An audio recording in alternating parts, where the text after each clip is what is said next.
Hello, my students. Today we're going to discuss a new topic in English grammar, that is advice. By the end of this lesson, you'll be able to give advice, justify the reason behind your advice, and make your advice stronger and more effective so you would be more persuasive. You can advise people in different ways. You can advise people to do something or not to do something.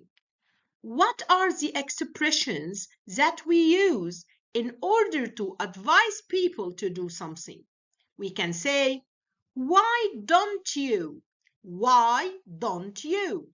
And this we add anything we want to advise about. So we can say, for example, why don't you buy an inkjet? Why don't you buy a laser printer? Why don't you buy a new mobile? Another expression, we can say, you should. You should buy a laser printer. You should buy an inkjet. Third expression, I think you should. I think you should. And then we continue. I think you should buy a laser printer.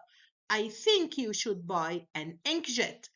So here we have three main expressions we can use to advise people to do something. Why don't you? You should. I think you should. The three expressions are followed by the infinitive or the main or original form of the verb. We can also use advice to advise people not to do something. We have here two expressions, as you can see. We can start directly saying don't, followed by the original form of the verb. Don't buy a dot matrix. Don't buy a new mobile. Don't buy a laser printer. The second expression is you shouldn't, and it is also followed by the original form of the verb or the infinitive. You shouldn't buy a laser printer. You shouldn't buy a dot matrix. You shouldn't buy a new mobile. So, to recap, we have three expressions until now because we are going to get more expressions as we go into the slides, the next slides. So here we have until now three expressions we can use to give advice to do something. Why don't you? You should. I think you should. And two expressions to advise people not to do something. Don't and you shouldn't. To make your advice more effective or more persuasive, give a reason. Say why you are giving this advice. Explain to your addressee, to the person you're talking to, why they should follow your advice. Let's look at these examples. Why don't you buy an inkjet? They are very quiet. Don't buy a dot matrix. They are very noisy. Here you give a reason why this person should buy an inkjet because they are very quiet. Why this person shouldn't buy a dot matrix because they are very noisy. The third example, you should help provide basic health care and education for the poor people. Your donation will make a difference to people's lives.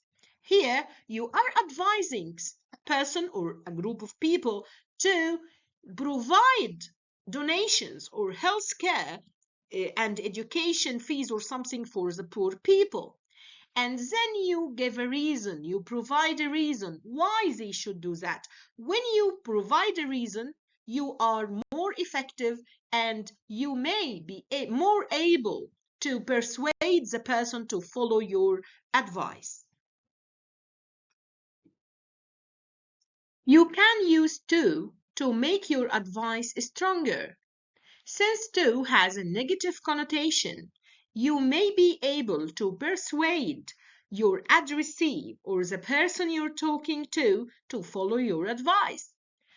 Examples: you should adjust your monitor. It's too bright. It's too bright here means it is way too much bright. We can't look at it in its current state. You should move your printer. It's too close. It's too close here means it hinders our movement or something. So we can't tolerate it here, being here, because it is too close. We use should to say what is the right thing or good thing to do. You look very tired. You should get some rest. When we use should here, it gives the impression that we want the right thing or a good thing for our addressee, and this may influence the addressee to follow our advice. We use shouldn't to say that it's not a good thing to do or it's not the right thing. You shouldn't play video games for long hours. To make your advice softer, you use the following expressions. The best thing for you to do is, and then you continue with your advice. It might be a good idea too, and then you continue with your advice. Here, your advice is soft, which means you don't compel or you don't force somebody to follow your advice. You are expressing it in a soft way. You can also use could to make a suggestion or to express that we think something is a good idea.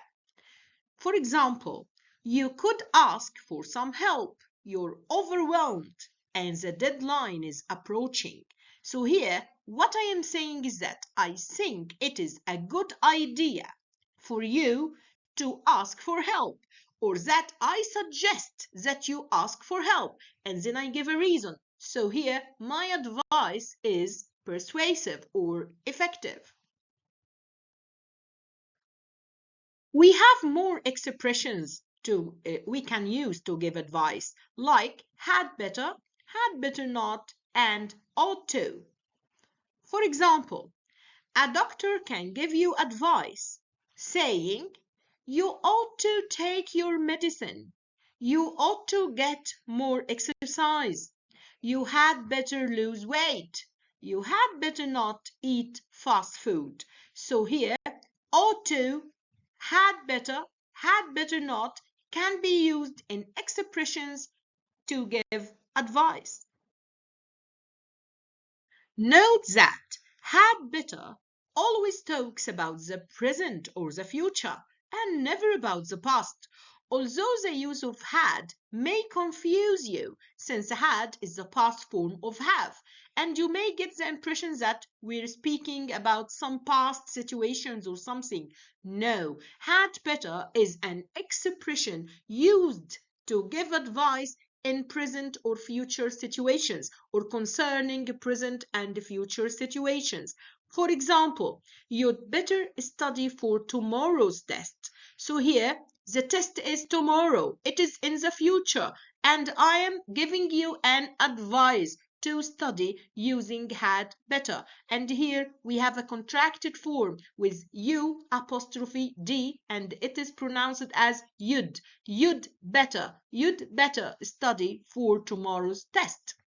Note also that we can use should for questions, whereas we don't usually use ought to or had better in questions. So we can say, should I go shopping today? I can't say, ought to I go shopping today? No. I can't say, had better I go shopping today? No. So only should is used in the questions. Ought to and had better are not used to form questions. Examples: should I go shopping today? Where should I buy a new mobile? Finally, note that to give polite advice, we can use maybe, perhaps, or I think, because politeness means you don't force people, you don't exert your power over people. So we might be more indirect in order to be more polite. So the more indirect you are, the politer you will be. So let's see these examples.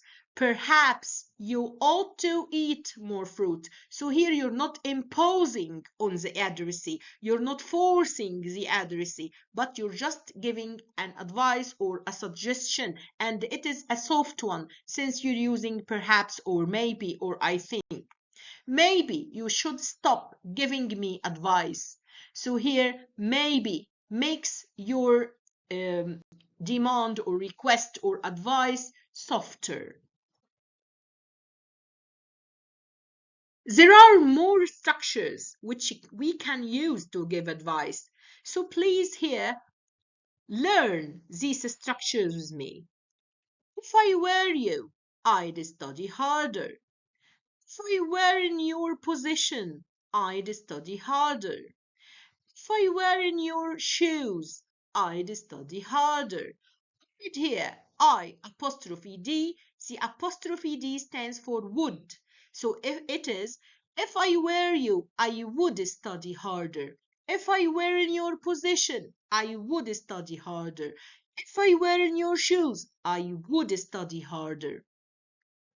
Whatever you do, don't work so hard and have some rest.